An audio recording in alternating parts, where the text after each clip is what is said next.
Mathilde Seigner n'a pas perdu son franc-parler, mais à l'aube de ses 55 ans, l'actrice avoue s'être mise en retrait des feux de la rampe. Pas tout à fait puisqu'on la retrouve ce 28 décembre à l'affiche du film Cœur de rocker, mais elle a clairement pris ses distances avec l'univers du cinéma. D'ailleurs, elle n'habite pas à Paris et explique comment sa vie au vert lui fait du bien dans le portrait de la semaine de 7 à 8 le 11 décembre 2022. En parlant de l'héroïne qu'elle incarne dans Cœur de rocker, proche des vrais gens et pas des bien-pensants, Mathilde Seigner explique qu'elle partage le sentiment de personnage. Oui, j'adore les vrais gens. D'ailleurs en vieillissant, je vois de moins en moins de gens de mon milieu. Comme je me suis acheté une nouvelle maison dans le sud, je me suis fait tout un groupe d'amis dans le sud que j'adore. Je me sens bien avec ces gens. Ça m'aère le cerveau. Loin de Paris, elle s'épanouit pour le mieux comme d'autres, tels que Pierre Ninet installé loin de la frénésie de la capitale avec sa famille.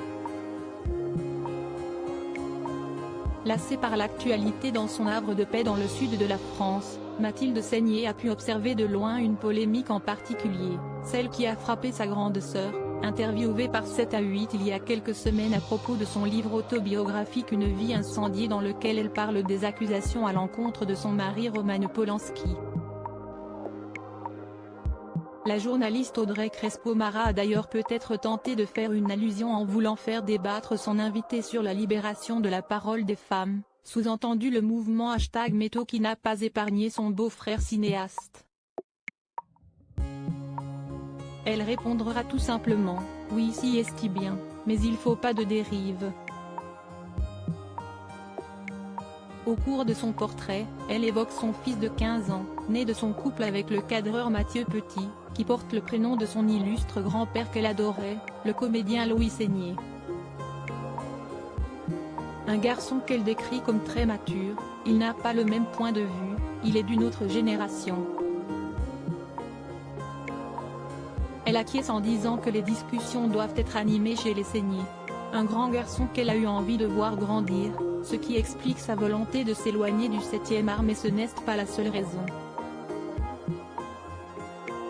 La mort brutale de son père Jean-Louis Seigner en 2020 lui a montré l'importance de passer du temps avec les siens.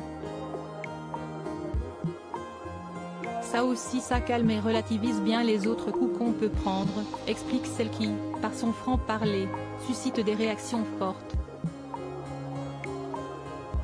Prête pour la retraite ? Mathilde Seigner, bien dans son sud avec sa famille et ses amis, est-elle prête à prendre une retraite anticipée ?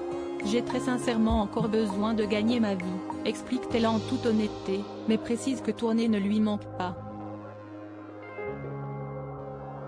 Le piège de cette pause, si est qu'on n'a plus envie de retravailler du tout, dit-elle. Une décision qui va attrister les fans de cette comédienne très populaire.